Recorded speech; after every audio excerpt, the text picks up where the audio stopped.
Good morning to all of you, most welcome at my channel DV study point. इससे पहले आप यदि हमारे चैनल पर नए हो तो चैनल को सब्सक्राइब कर बेल आइकन को दबा दें, जिससे आपको प्रतिदिन की करंट अपडेट्स आसानी से मिलती रहे। तो चलिए वीडियो को शुरू करते हैं। हाल ही में लॉन्च की गई जुडिशरी जजेज and the administration of justice नामक पुस्तक किसने लिखी?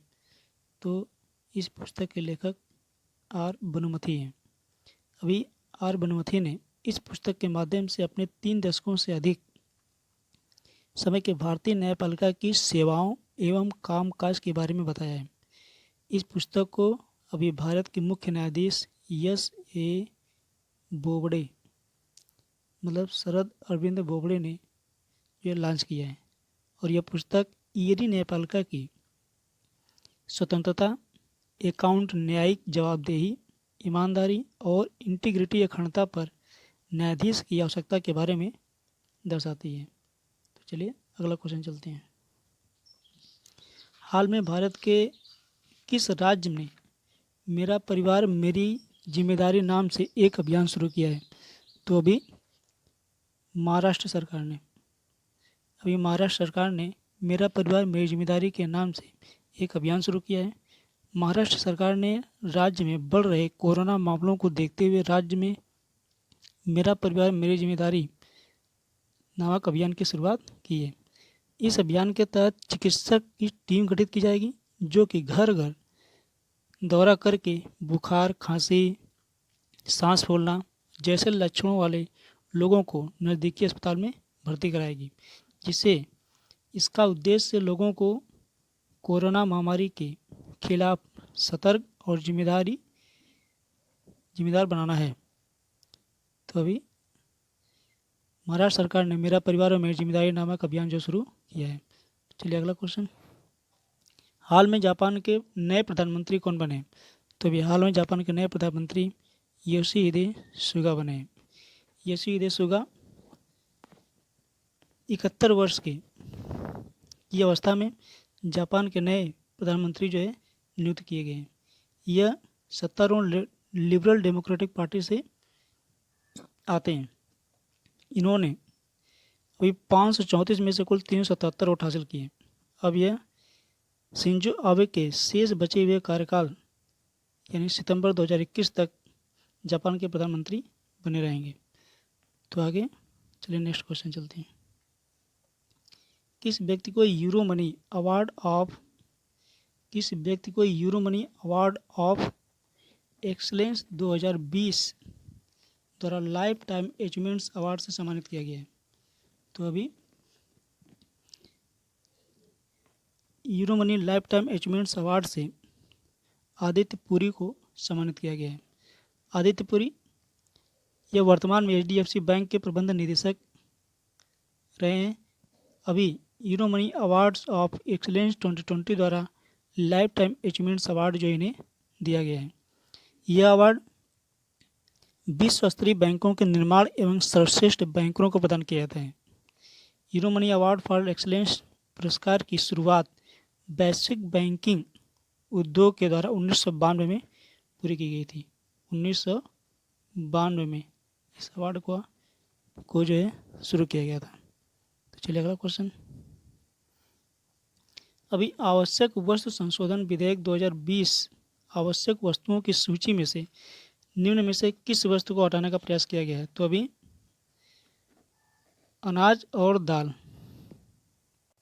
तो इसका पहला ऑप्शन सही है, अनाज और दाल। तो अभी आवश्यक वस्तु संशोधन विधेयक 2020 अनाज, दलहन, तिलहन, खाद्य तेल, प्याज और आलू की वस्तुओं को सूची से मतलब अपने नियंत्रण से हटाने का प्रावधान किया है। तो अभी अनाज और दाल, इसका ये वाला ऑप्शन सही है। अभी हाल ही में लॉन्च की गई पुस्तक माई लाइफ इज डिजाइन की लेखक कौन है? तो अभी हाल ही में इस पुस्तक की लेखक जो है गौरी खान है, जिसे अभी हाल ही में जो है लॉन्च किया गया है। इसका बी वाला ऑप्शन सही है। तो 7वां क्वेश्चन क्या कहता है? हाल ही में भारत के next generation stealth frigate of project 17A को मुंबई के किस डाक में स्थापित किया गया है? तो अभी मझगांव डाक में। तो इसका सी वाला ऑप्शन सही है। तो ये भारत के next generation steel frigate of project 17 एक मुंबई के मझगांव डॉक में स्थापित किया गया है, जिसे पहले मझगांव डॉक लिमिटेड कहा जाता था। इसके स्थापना से महत्व ये है कि इसकी स्थापना के साथ भारत विश्व में सर्वश्रेष्ठ श्रेणी की प्रौद्योगिकी में शामिल हो गया है। अब यह नेक्स्ट जनरेशन हथियार मंच बराक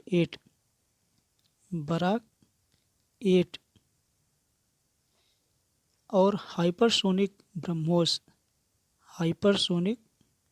ब्रह्मोस से लैस है। अब यह भारतीय नौसेना का दुर्जेप बल है, जो steel project 17A frigate Hind महासागर के क्षेत्रों में और भारत प्रशांत में एक शुद्ध सुरक्षा प्रदान करेगा। तो चलिए नेक्स्ट क्वेश्चन। तो भी बांग्लादेश के वाणिज्य मंत्रालय ने किस मछली के सीमित पैमाने पर निर्यात को अनुमति प्रदान की है? तो अभी बांग्लादेश के वाणिज्य मंत्रालय ने हिल्सा मछली के निर्यात पर जो है निर्यात को अनुमति प्रदान की है। हिल्सा मछली के निर्यात को अनुमति प्रदान की है। बांग्लादेश सरकार ने वर्ष 2012 में हिल्सा मछली के निर्यात पर प्रतिबंध लगाया था। पिछले साल भी दुर्गा पूजा के अवसर पर 500 टन हिल्सा मछली का निर्यात किया गया था। तो अब 2020 में दुर्गा पूजा के अवसर पर कुल 1500 टन हिल्सा मछली के निर्यात की जो है अनुमति प्रदान की गई है, और यह सीमित समय 10 अक्टूबर तक ही निर्यात किया जा सकता है। अभी इसके निर्यात के लिए 9 निर्यातकों को जो अनुमति प्रदान की गई है। तो अब ये हिल्सा मछली के निर्यात पर जो है प्रतिबंध है उसे हटा दिया गया है। अब ये निर्यात की अनुमति जो है 10 अक्टूबर तक प्रदान की गई है। तो इसका बी वाला ऑप्शन। चलिए अगला क्वेश्चन।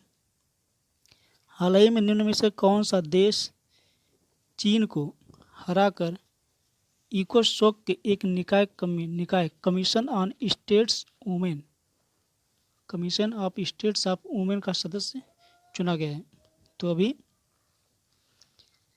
इसमें से भारत देश ने चीन को हरा करके जो इकोसोक के एक निकाय commission on states of women का सदस्य बन गया है। अब यह इसका सदस्य बना है, तो यह 2021 से 2025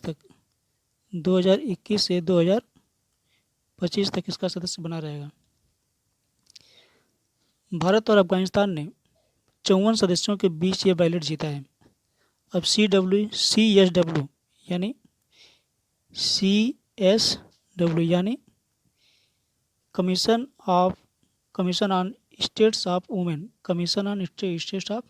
वुमेन प्रमुख वैश्विक अंतर सरकारी निकाय जो विशेष रूप से लैंगिक समानता को बढ़ावा देने और महिलाओं को सशक्तिकरण के लिए समर्पित है।